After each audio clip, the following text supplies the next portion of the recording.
Buenas tardes, muchas gracias por acudir a esta convocatoria de Clásicos a la Carta. Y llevamos 3 o 4 años haciendo este ciclo y este año va a estar dedicado a escritores en otras lenguas que el castellano en la península ibérica.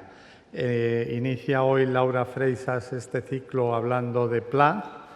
Continuaremos la semana que viene con María do Cebreiro, que hablará de Rosalía de Castro, y con la dupla del viernes 14, que se sale un poco de la continuidad, pero vienen Juan Barja, el director del Círculo de Bellas Artes, y el cantautor Raimón a hablar de Espriu, y cerrará el ciclo el cantante vasco Rupert Ordórica con Nacho Fernández hablando de la canción vasca. Tratamos con esto pues, de dar entrada a temas que son importantes para la Biblioteca Nacional y que nos permiten, pues, en fin, explorar y conocer mejor las diversas literaturas peninsulares. Y nada más, solo agradecer a Laura Freixas su generosidad con la biblioteca y pedirles para ella pues, un aplauso de bienvenida.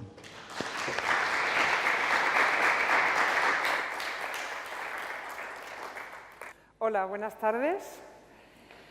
Ante todo, yo quiero dar las gracias a la Biblioteca Nacional por haberme invitado a hablar de Josep Pla, un escritor al que adoro y que también odio un poco, por lo que luego explicaré.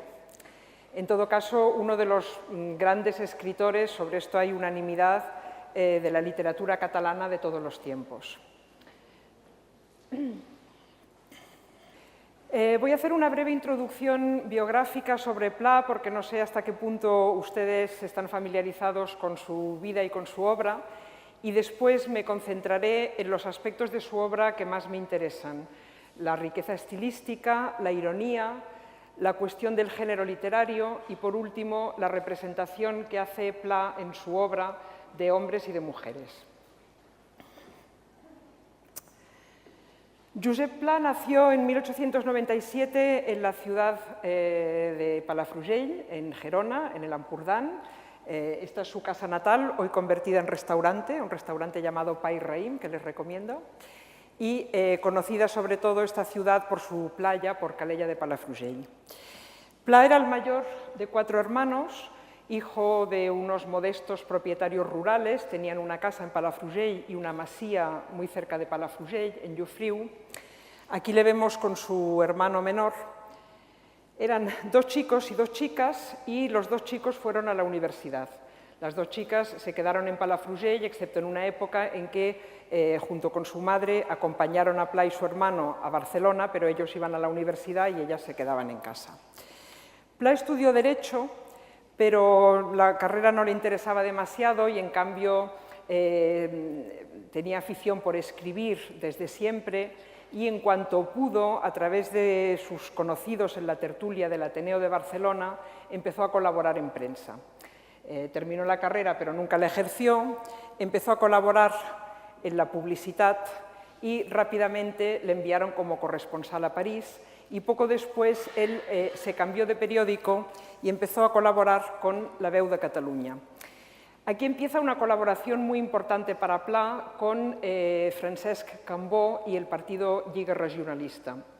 La Lliga Regionalista es un partido de antes de la guerra muy similar a lo que después de la guerra sería Convergència i Unió, es decir, un partido de la burguesía liberal, europeísta, una burguesía, digamos, abierta de miras, el partido al que pertenecían mi abuela y mi abuelo paternos, y lo había fundado Francesc Cambó, que era un rico industrial, que fue además mecenas y político y que tendría un papel muy importante en los acontecimientos posteriores, como luego explicaré. Y Pla era, junto con Joan Estelrich y otros, alguno de los intelectuales o escritores que gravitaban en torno a Francesc Cambó. Se identificaba mucho con la visión de la sociedad de Francesc Cambó, con sus ideales políticos. Los acontecimientos se precipitan y en 1931, al proclamarse la República, Cambó le pide a Pla que se instale en Madrid como corresponsal de corresponsal parlamentario para La Veu de Cataluña. Entonces Pla viene a Madrid, ha dejado unas crónicas estupendas de esa época, pero cuando estalla la guerra en 1936, Pla se retira, se va a Barcelona, se va a la Masía. Parece ser, hay un episodio oscuro de unos anarquistas que fueron a buscarle a la Masía con las intenciones que se puede suponer, pero él no estaba. La cuestión es que eso le decide abandonar el país. Rápidamente, perdón, me parece que me he saltado una diapositiva. ¿No? Bueno. Eso le decide abandonar el país con la que entre tanto se ha convertido en su novia, Adi Enberg. Adi Enberg es un personaje muy curioso, muy peculiar, porque era de origen noruego, su padre era el cónsul noruego en Barcelona y ella había nacido en Barcelona en 1901, tenía casi la edad de Pla, era una mujer muy culta, políglota, hablaba catalán perfectamente, hablaba otras lenguas, se conocieron en París en 1926 y vivían juntos desde entonces, y al estallar la guerra se van los dos a Francia y allí Adi Enberg colabora con un servicio de espionaje franquista financiado por Cambó, porque Cambó, entre tanto, al estallar la guerra, ha tenido que elegir bando rápidamente y en una decisión que a mí siempre me sorprendió, porque yo la conocía en el caso de mis abuelos, o sea, yo sabía que mis abuelos habían sido catalanistas, partidarios de la Lliga, que enviaban a sus hijos, a mi padre, por ejemplo, a una escuela 100% catalana, hablaban catalán en casa, etc. Siempre que optaran por el bando franquista nada más estallar la guerra. Y si ustedes tienen curiosidad por esta decisión compartida por Cambó, por Pla y por gran parte de la burguesía catalana, les recomiendo que lean, si leen catalán, el diario de Joan Estelric, que se ha publicado hace un par de años, y si no leen catalán, las memorias de Esther Tusquets tituladas Habíamos ganado la guerra, que hacen un buen retrato de esa burguesía catalanista que pasó sin solución de continuidad a ser franquista. La cuestión es que Adi Enberg, la novia de Pla, colaboraba con este servicio de espionaje y siempre se ha dicho que Pla también colaboraba, aunque solo fuera anotando los nombres y fechas de viaje de los barcos que partían de Marsella hacia Barcelona a llevar armas al bando republicano. En el 38, Pla y Enberg deciden pasarse a la España franquista. Viajan a Biarritz, de allí a San Sebastián, y entran en la España del bando franquista, con lo cual, cuando Franco gana la guerra y las tropas franquistas entran en Barcelona en enero del 39, Pla entra con ellas en esa llegada que ha sido contada tantas veces por la avenida que cuando yo era pequeña se llamaba Avenida de la Victoria, que ahora se llama Avenida de Pedralbes. Entran en Barcelona y Pla se dispone a cumplir lo que ha sido su sueño más o menos secreto en los últimos años, que es ser nombrado director de La Vanguardia.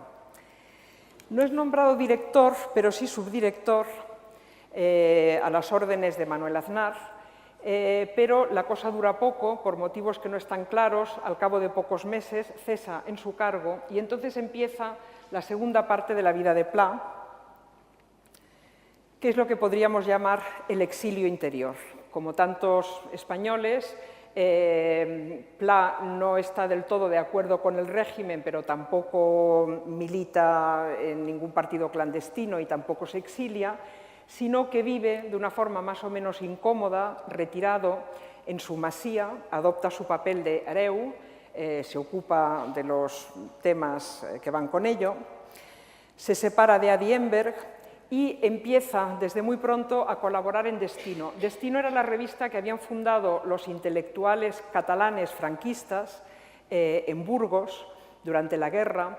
Su nombre viene de aquella frase de José Antonio cuando define España como unidad de destino en lo universal, y va a ser una revista muy importante y Pla va a ser su escritor estrella.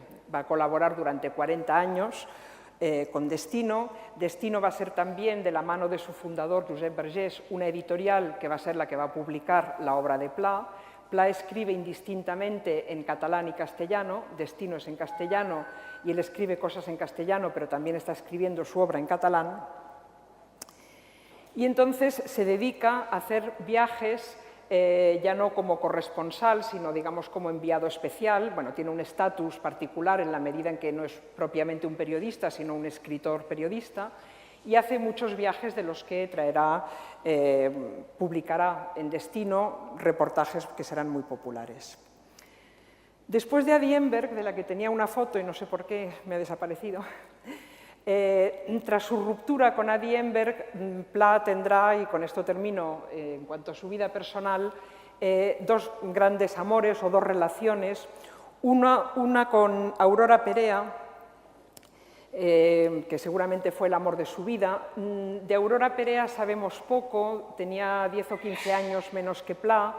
Es una mujer que ejerció la prostitución en algún momento o en varios momentos, aunque no sabemos exactamente si Pla la conoció en calidad de tal, porque Pla frecuentaba los burdeles. En 1948 ella emigró a Argentina, allí se casó, allí parece ser que regentaba un burdel más o menos de mala muerte, y Pla la fue a ver en varias ocasiones y le escribió centenares de cartas. Entretanto, sin embargo, en su masía de Llofriu se puso a vivir con una tal Consuelo Robles, de la que sabemos muy poco. Sabemos que era mucho más joven que él, era analfabeta, y él la presentaba como criada, o bien era la criada y se convirtió en su amante. En fin, no lo sabemos muy bien, lo que sí que podemos decir es que Pla cumplió ese patrón tan habitual en hombres de éxito, que es ir formando parejas sucesivas cada vez más desiguales. En los años sucesivos, hasta su muerte, Pla tuvo un estatus totalmente insólito. Por una parte, era un escritor sumamente popular, era con diferencia el más leído en Cataluña. Yo siempre recuerdo a mi padre leyendo a Pla, cualquier cosa de Pla. Pero, por otra parte, digamos, la intelectualidad catalana no lo admitía de buen grado debido a su connivencia con el franquismo.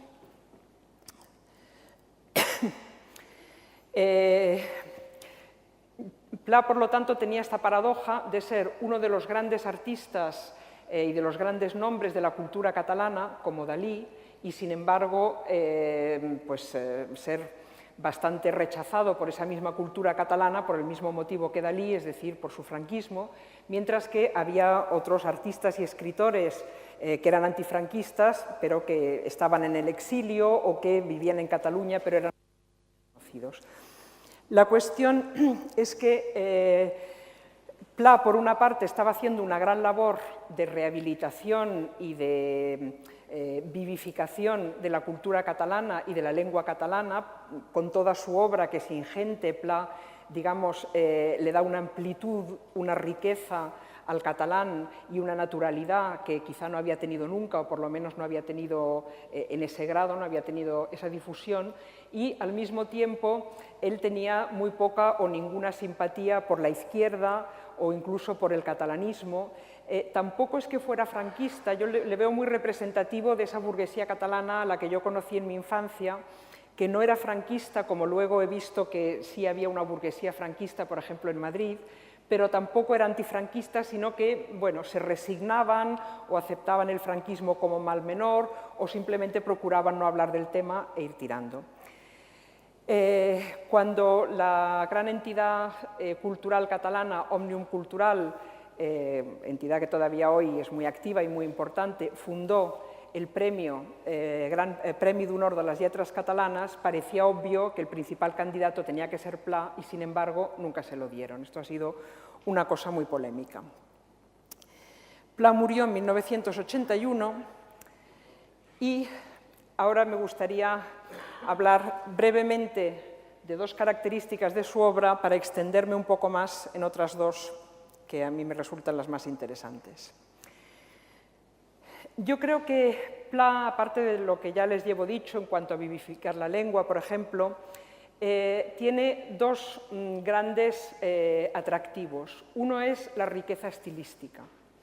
Esta riqueza es doble. Por una parte, es una riqueza sensorial, es decir, Es la riqueza de sus sentidos que le permite apreciar sabores, olores, colores, tactos, con una variedad y una sutileza que realmente tienen poco equivalente en la literatura universal. Yo creo que solo se puede comparar a Proust. Y al mismo tiempo tiene el don de saber expresarlo con las palabras adecuadas, lo cual siempre es difícil, pero doblemente difícil en una lengua como el catalán, que no tiene el mismo desarrollo, la misma tradición que otras. Les voy a poner 2 o 3 ejemplos de esas frases de Pla que a mí me parecen impresionantes. Por ejemplo, es capaz de describir un sabor así, un sabor a corcho, chamuscado y enfriado. O esta otra sobre la luz. Luz africana y deslumbrante, luz de invierno, empero, de una pureza metálica, esterilizada, un poco cruda y áspera. Fíjense la sinestesia. O esta descripción que me parece maravillosa. El viento silba en las esquinas, rasca los tejados con sus uñas de gato, entra y sale por los porches furioso, cae sobre el mar con una fuerza impetuosa, arremolinado.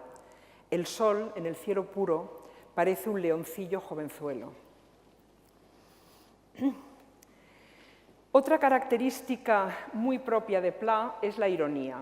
Pla tiene una actitud, por una parte, de gran curiosidad ante el mundo, no es en absoluto una persona blasé, le interesa todo, lo observa todo, pero al mismo tiempo, digamos, lo observa todo y no se cree nada, sobre todo no se cree los ideales. Su visión del mundo y del ser humano es muy prosaica, para él las personas son mediocres, son egoístas, y todo lo que sea grandilocuente, sea en arte, sea en cuanto a los sentimientos, sea en política, le parece bastante ridículo. Por ejemplo, lo vemos en este diálogo de enamorados que recoge, bueno, todas las citas, esta también que traigo a colación, son de su gran obra, de la que hablaré seguidamente, El quadern gris. Veamos, por ejemplo, este diálogo de enamorados. Dímelo todo, Martí. No encuentro palabras, Concepció. Tú, que eres poeta, no encuentras palabras. Ya ves. Así estamos. Tú nunca me dices nada. ¿Qué más quieres que te diga? Te lo he dicho 1000 veces. ¿Por qué pones esa cara? Un mosquito me ha picado en el cogote. Este diálogo a mí me recuerda muchísimo las obras, los cuentos de Quim Monzó o de Sergi Pàmies o de Empar Moliner, igual que el Pla periodista me recuerda mucho a Enric Juliana. Y yo creo que Pla expresó o forjó, esto es discutible, toda una personalidad catalana que ha dominado gran parte de la segunda mitad del siglo XX. Aunque en los últimos años creo que con el auge del independentismo se está perdiendo esta actitud irónica en favor de una actitud más, llamémosle, entusiasta. Y ahora quiero hablar del género literario. Hay un tema del que se habla poco, para mi sorpresa, y es el siguiente. Cuando alguien quiere escribir, antes de ponerse a escribir, tiene que saber en qué género va a escribir, es decir, ¿qué va a escribir? ¿Va a escribir un soneto? ¿Va a escribir un thriller? ¿Va a escribir un drama histórico en verso en 5 actos? Hay escritoras y escritores que son claramente poetas o claramente ensayistas o claramente diaristas o claramente novelistas, pero luego hay muchos otros que escriben pero que no tienen un género determinado. Y ese era claramente el caso de Pla. Pla es un escritor absolutamente vocacional, él habla de su manía de escribir, que lo devora todo, incluso lamenta haber dedicado su vida a algo quizá tan estéril como eso que le ha impedido pues tener una vida personal más plena, por ejemplo. Nos ha dejado 30.000 páginas, llega a publicar durante varios años 4 libros cada año y, sin embargo, no queda claro por qué género opta. En su época, los géneros dominantes son el teatro, que ahora está tan de capa caída, en cuanto a, en fin, en el sentido de que pocas personas que escriben, es muy pequeño el porcentaje de los escritores que se dedica fundamentalmente al teatro, la poesía, que también en esa época tenía más predicamento que hoy, con poetas tan populares como Riba, Carné o Foix. Están las prosas, que son, bueno, unos textos breves, unas viñetas, género practicado por Foix o por Eugeni d'Ors, y también está naturalmente la novela, practicada por Sagarra y Víctor Català en particular. Pero Pla no se adapta a ninguno de estos géneros y es significativo que el primer libro que publica, Coses vistes, en 1925, sea una miscelánea. Y los libros que va a seguir publicando van a ser también misceláneas pertenecientes a géneros bastante indefinidos. Por ejemplo, Humanots, que es un libro suyo, bueno, una serie muy popular, son semblanzas más que biografías de personas, de hombres conocidos de su época. Publica también sus crónicas parlamentarias. Tiene libros de viajes como este, Cartas de Lluny, Cartas de Lejos, que es una absoluta maravilla. Sus descripciones de los domingos ingleses son insuperables. Publica autobiografía como esta, Girona, donde narra sus años en un internado de Gerona cuando estudiaba el bachillerato. Tiene alguna novela, El carrer Estret, que no es lo mejor que tiene. Tiene unos libros de relatos que son más periodísticos que literarios, en el sentido de que son observaciones de escenas reales, como este, Viaje en autobús, u otro titulado Historias de cada día, que les recomiendo porque son geniales y divertidísimos. Y muchos libros inclasificables, como El payés y su mundo o Cadaqués.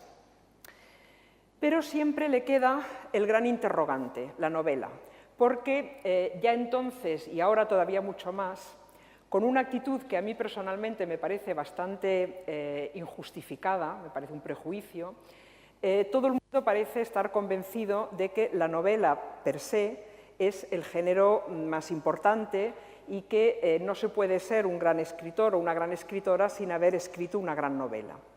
Y Pla era consciente de esto y tuvo con este tema relaciones muy conflictivas. Yo en sus escritos he encontrado 4 posiciones distintas al respecto.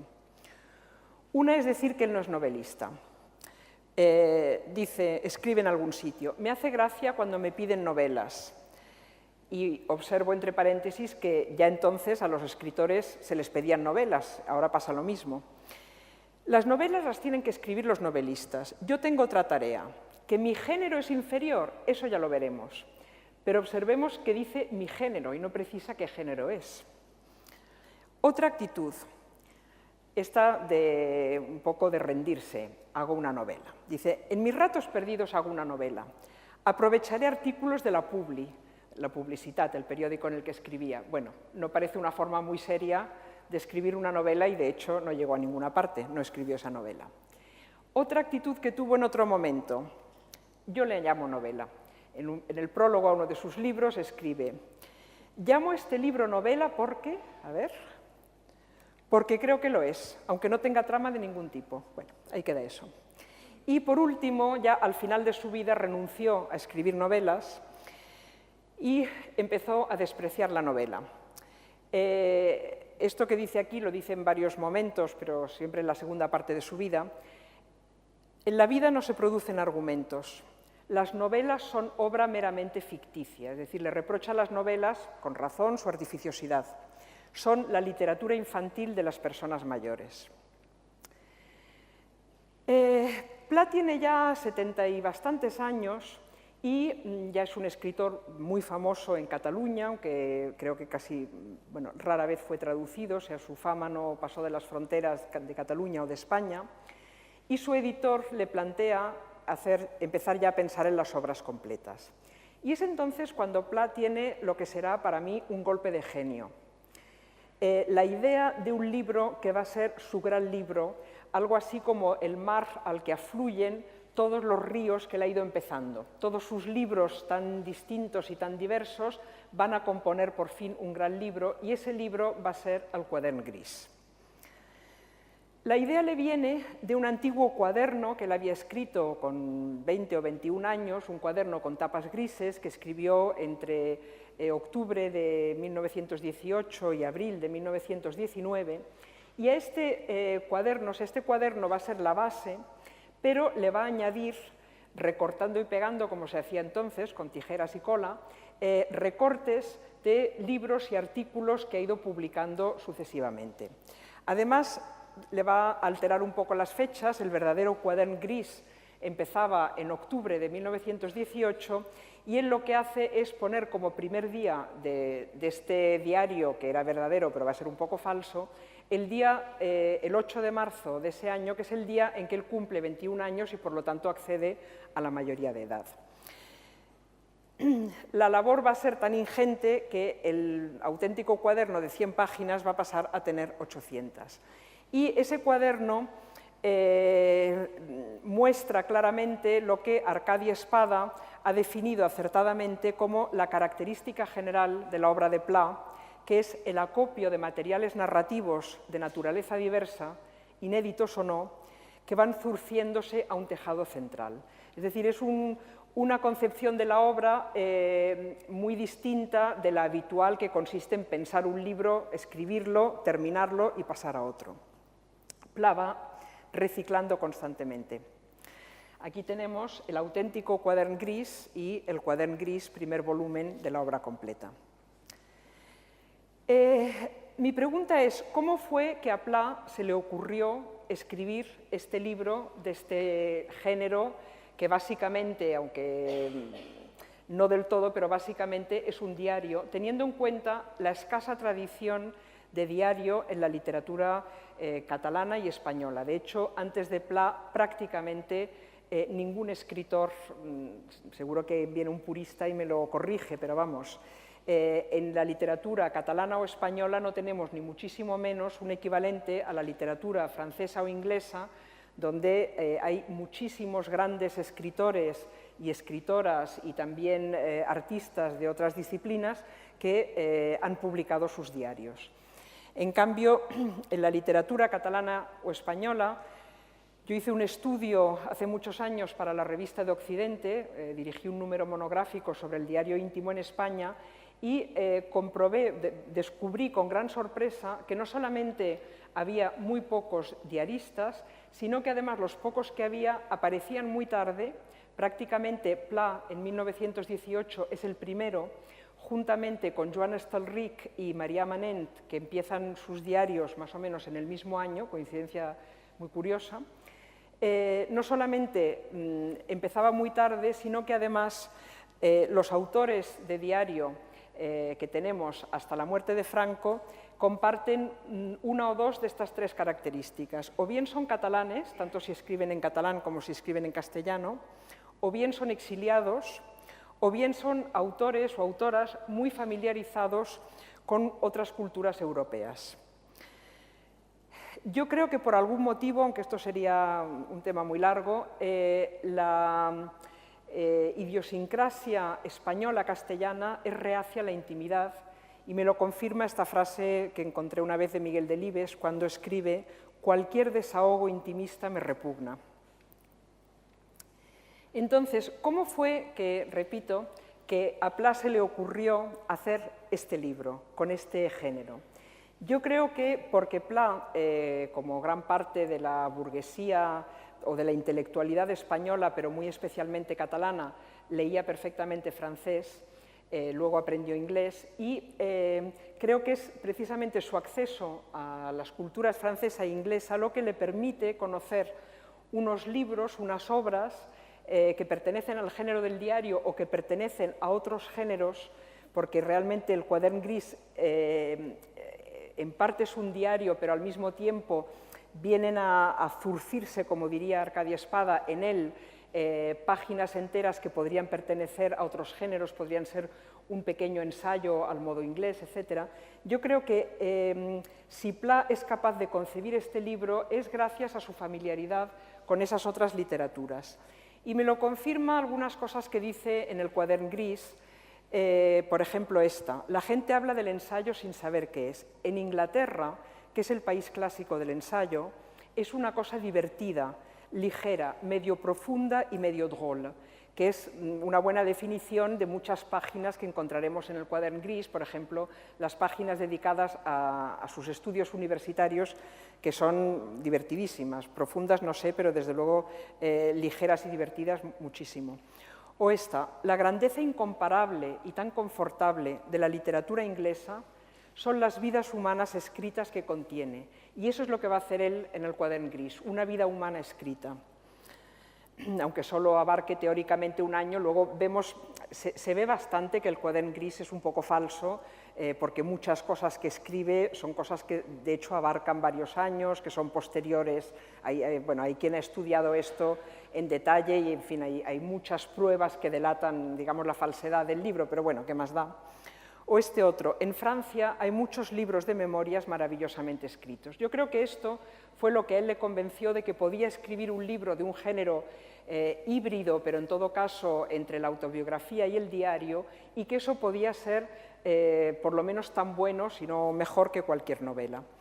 Y de hecho, en el Quadern Gris cita muchos libros que yo creo que fueron su inspiración, desde los ensayos de Montaigne hasta los caracteres de La Bruyère, pasando por Proust, Gide o Chateaubriand. La pregunta es si ese diario, que como diario ya digo que es un poquito falso, por otra parte, si es realmente íntimo. Y de hecho, eso se lo pregunta el mismo Pla varias veces, ¿no? Se pregunta si ese diario es sincero, y también se lo pregunta el gran estudioso, o uno de ellos, o el primero, de Pla, Josep Maria Castellet, y se contesta que tanto en el Quadern Gris como de hecho en toda la obra de Pla, porque hay una gran continuidad, o sea, todo lo que escribe Pla es un poco lo mismo, cortado por distintos sitios, y dice Castellet que en la obra de Pla, Pla es el sujeto, pero el objeto, el tema, no es él, sino que el objeto es la época, sus contemporáneos, y él está presente como contertulio, como observador, como un personaje más. Una frase famosa de Pla en el Quadern Gris es esta: la intimidad es inexpresable. A mí me sorprende mucho que Pla pudiera escribir esto cuando había leído a Gide o había leído a Proust, que demuestran cabalmente lo contrario. Creo que el problema no es de la intimidad, el problema es de Pla. Y a propósito de esto tengo una pequeña teoría. Otra frase muy famosa de Pla es esta: el hombre no es un animal racional, es un animal sensual. ¿No les parece que aquí falta una tercera dimensión? ¿Dónde están las emociones? Pla nunca habla de emociones, eso es una cosa muy llamativa, y creo que esto se debe a algo de lo que él habla muchas veces en su obra, que es la vida familiar fría, puritana y severa de su infancia. Sin embargo, quiero conectar esto con otra cosa, una característica de Pla muy llamativa y que además yo creo que propició una moda de los años 70, que es, bueno, desde entonces, la moda de la gastronomía. Creo que Pla, como digo, ayudó a esa moda porque escribió mucho sobre gastronomía. En el Quadern Gris, por ejemplo, habla mucho de lo que comen en su casa. Ya en la primera entrada habla de una sopa de rape con una cucharadita de alioli acompañada de una copa de vino de Llançà. Él dice en su diario: descubrí un día que en mi casa se comía bastante bien, y esto lo he unido a otra observación que hace, que me ha parecido muy curiosa. Dice que él cree que la lactancia es el paraíso terrenal. Entonces a mí me parece que lo que él no era capaz las emociones que él no era capaz de expresar ni de recibir como tales emociones, las canalizaba a través de la gastronomía. Es decir, que su manera de relacionarse, por ejemplo, con las mujeres era esa. Hay un momento, por ejemplo, en que alguien le habla, mucho más adelante, de la gran novela de Mercè Rodoreda, de La Plaça del Diamant, y le dice que es una obra de gran talento, y él contesta: ¿a quién se le ocurre que una mujer pueda expresar ningún talento escribiendo una novela? El modo como una mujer puede expresar su talento es haciendo una buena paella. Y estoy de acuerdo, en definitiva, con lo que dice Gabriel Ferraté con su habitual agudeza. Su reticencia respecto a la intimidad es lo que le impidió ser un gran escritor europeo. Creo que el punto flaco, realmente la carencia de Pla es esa, que no es capaz de hablar de sentimientos.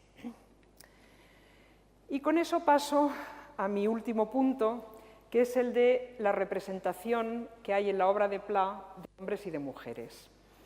Yo nunca he leído que nadie escriba sobre eso, Por ejemplo, en el gran libro de Josep Maria Castellet sobre Pla, Josep Pla o la raó narrativa, del 78, vemos el índice y vemos que Castellet observa y analiza cómo Pla presenta la naturaleza, la historia, la economía, las clases sociales, el país. ¿No falta algo? ¿Qué visión del mundo se puede tener que no incluya el papel de las mujeres y de los hombres, sus relaciones, la condición de las mujeres?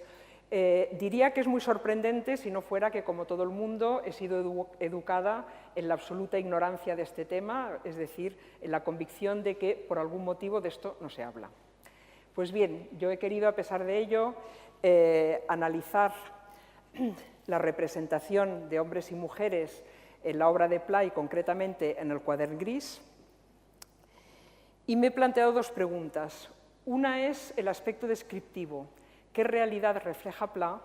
Y otra, el aspecto prescriptivo, ¿cuál es el pensamiento, el juicio de valor que implícita o explícitamente hace Pla sobre esta realidad?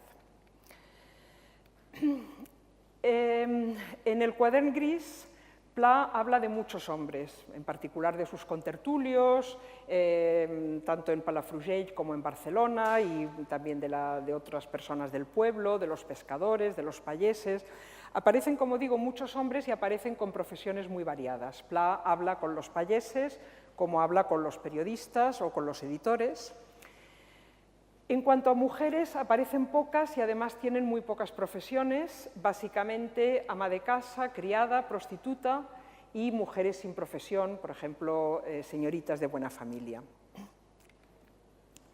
Pla nos describe algunos ámbitos exclusivamente masculinos, la universidad, podían entrar mujeres pero prácticamente no hay ninguna, los cafés, también podían entrar mujeres pero tampoco hay ninguna, o el Ateneo, donde deduzco que no se permitía la entrada a las mujeres, él nunca lo comenta, pero veo que solamente habla de hombres, y que fue muy importante para su lanzamiento profesional, tanto por sus lecturas en la biblioteca del Ateneo como por las tertulias que hacía allí, donde se conocieron pues una serie de personas que se protegieron de hombres, que se protegieron unos a otros y que se fueron colocando, y a él le colocaron como periodista.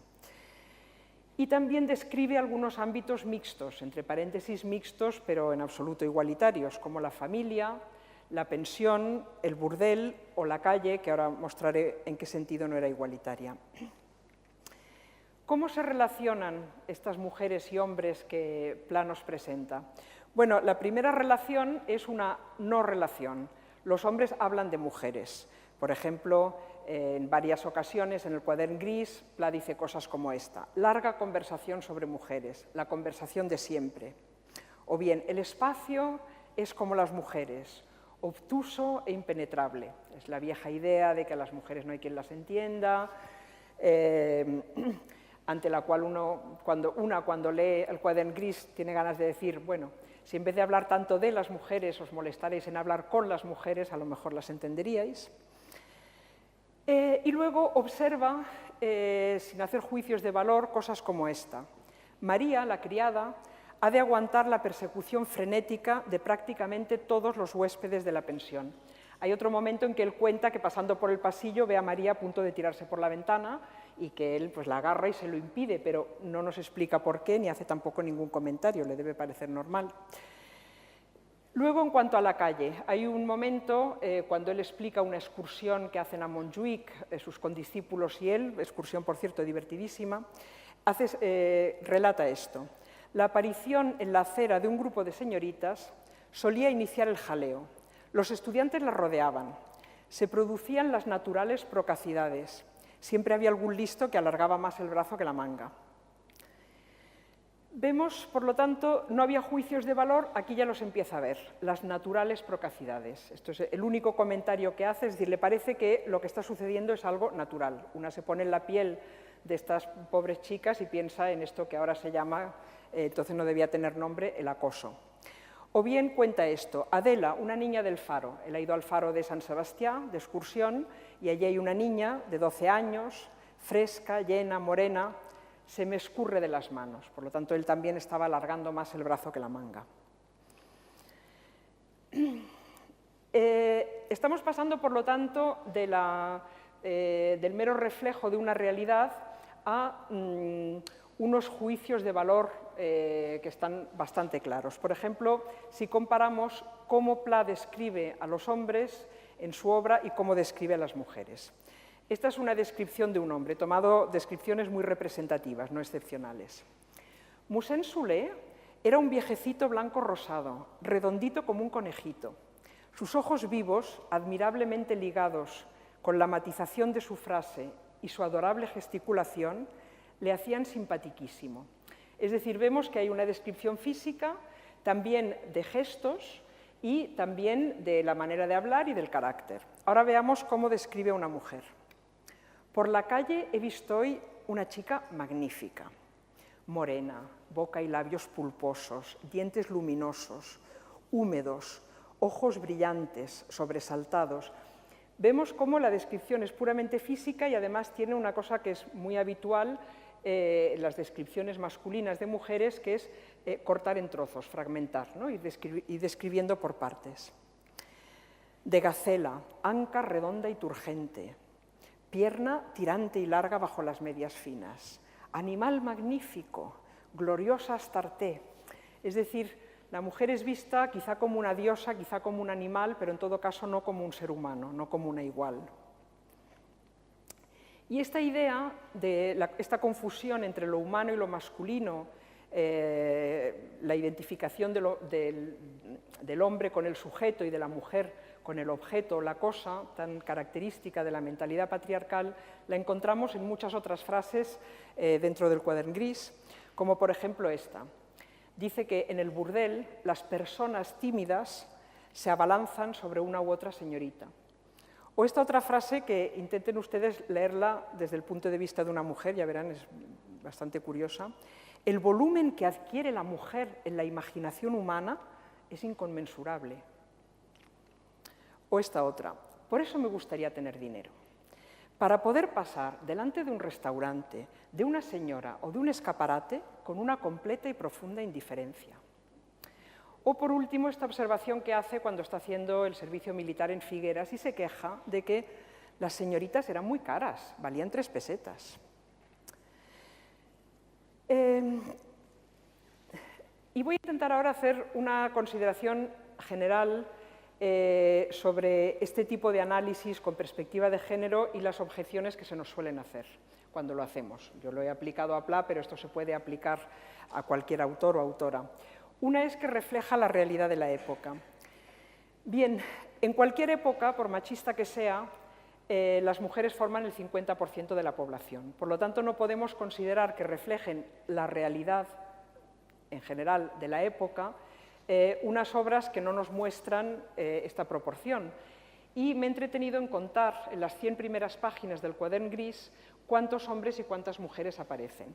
No he contado escritores, políticos, etcétera, porque doy por supuesto que en esos ámbitos efectivamente no hay mujeres, pero las personas reales de carne y hueso de las que nos habla su autor, en qué proporción pertenecen a uno u otro sexo. Y he encontrado que en esas 100 páginas se citan a 41 hombres, a 12 mujeres y además cada hombre aparece muchísimo más que cada mujer. Las mujeres aparecen, tienen a lo mejor un párrafo cada una, las pocas que aparecen, y en cambio los hombres están constantemente presentes, hablando.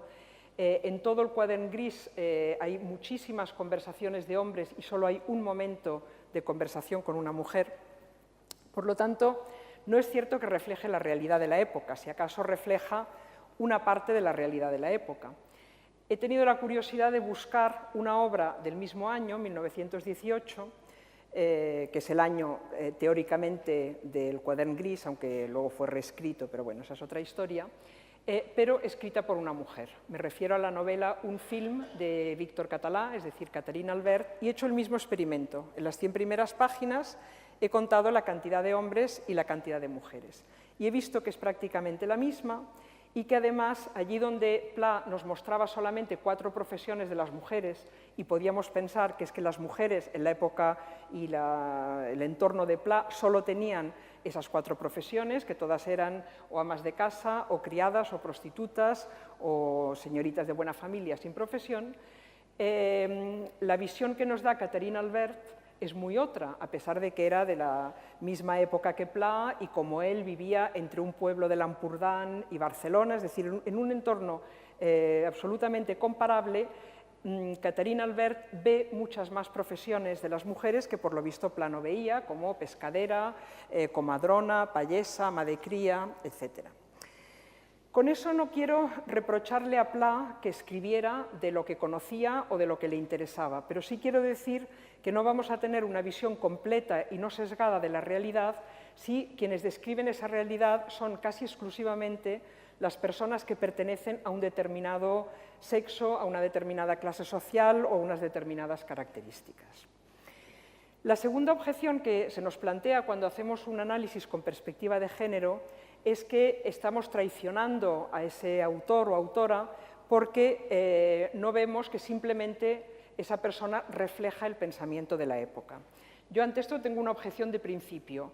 No se puede hablar de el pensamiento de una época. Las épocas son monolíticas, miremos alrededor, la gente piensa cosas muy distintas. De hecho, si las épocas fueran monolíticas, no habría cambio de época, seguiríamos pensando y haciendo lo mismo que en 1918.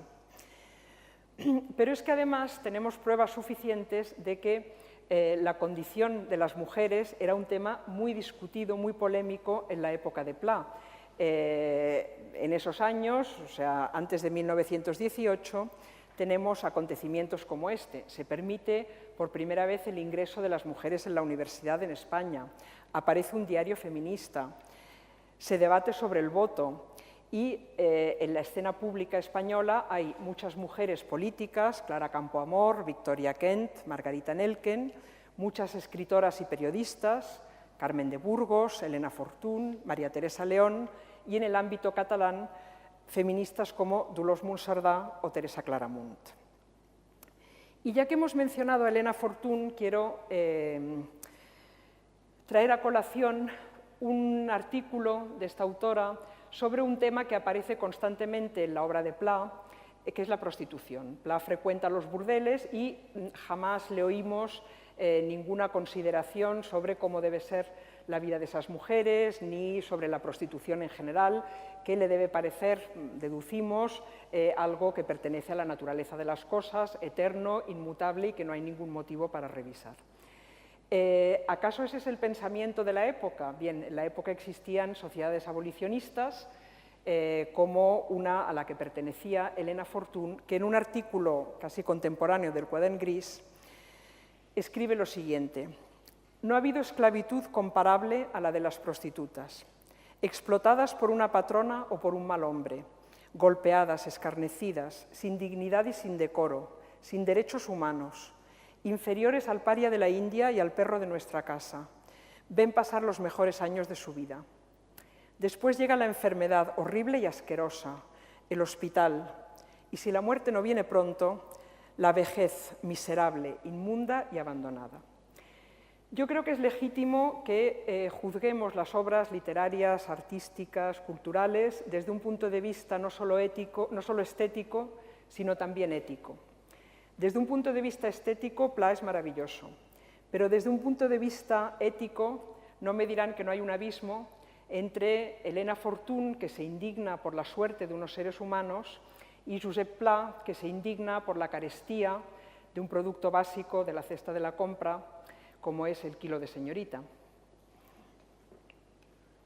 Y voy a terminar con 3 citas del Quadern Gris que me parece que demuestran cómo la gran literatura siempre abre caminos que nos pueden llevar muy lejos, incluso nos pueden llevar a algo contrario al pensamiento de su autor, si sabemos aplicarlos a otros ámbitos. Y ahí está la grandeza de la gran literatura y, por lo tanto, también la grandeza de Pla.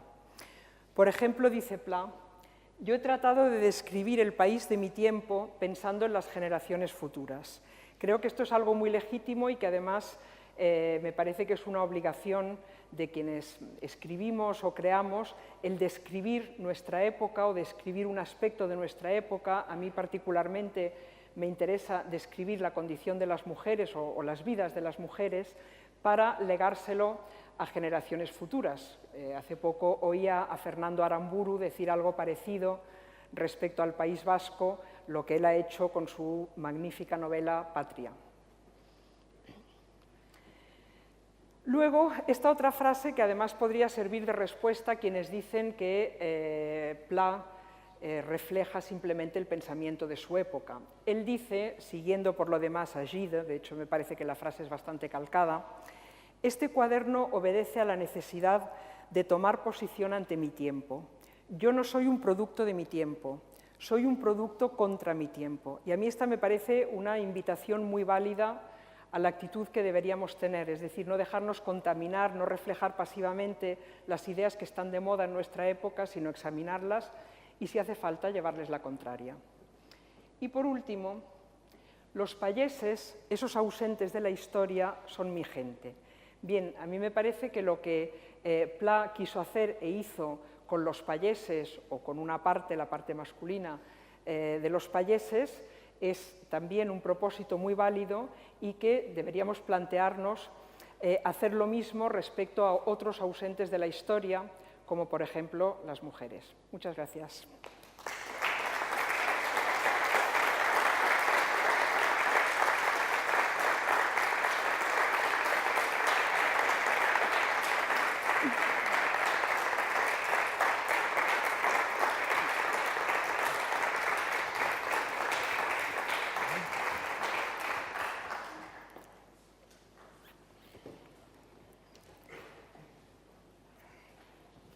¿Tienen ustedes alguna pregunta? ¿Sí? Yo le felicito por recuperar a Josep Pla, que siempre es alguien. Me da pena que haya tan poca gente aquí, porque realmente es un gran escritor, un escritor catalán. Recuerdo un sketch de Boadella que, con su boina calada típica, el actor que lo interpretaba, le decían, él decía a otro, ¿usted es castellano? Y le decía, no, soy vasco. Y dice, bueno, es lo mismo, castellano del norte. Y tenía ese, según tengo entendido, esa manera de hacer y de pensar como payés, que tenía al final de su vida bastantes dificultades, no tanto económicas, porque él fue director de un periódico y pudo tener muchos honores, porque el franquismo le debía mucho, pero era una persona en el sentido que no se casaba con nadie, y que en su masía no tenía ni calefacción, solo había una zona con chimenea. O sea que para lo gran escritor que era, que fue corresponsal extraordinario y todos los méritos que tuvo, pues no aprovechó esas ventajas, o quizás tenía una gran honradez consigo mismo. Y respecto a las mujeres, yo entiendo que él, ya sabe la vida, que fue a ver a un amante que tuvo hasta Argentina, que había una chica judía que mataron los nazis, que era su amor en Francia, bueno, eso lo han contado en Casa de Sefaraz muy bien, pero estas mujeres republicanas, Campoamor, Margarita Nelkel, no solo eran mujeres bellas, inteligentes, grandes pensadoras, que en él era un poco misógino, ¿no? O sea, yo lo quería que ampliara un poco su relación hacia ellas, porque por muy misógino que fuera, como grandes escritoras, grandes mujeres, las tenía que admirar, al menos en el plano literario. Bueno, ha abordado usted tantos temas que no sé por cuál irme, pero si admiraba a estas grandes mujeres, me parece que no mucho.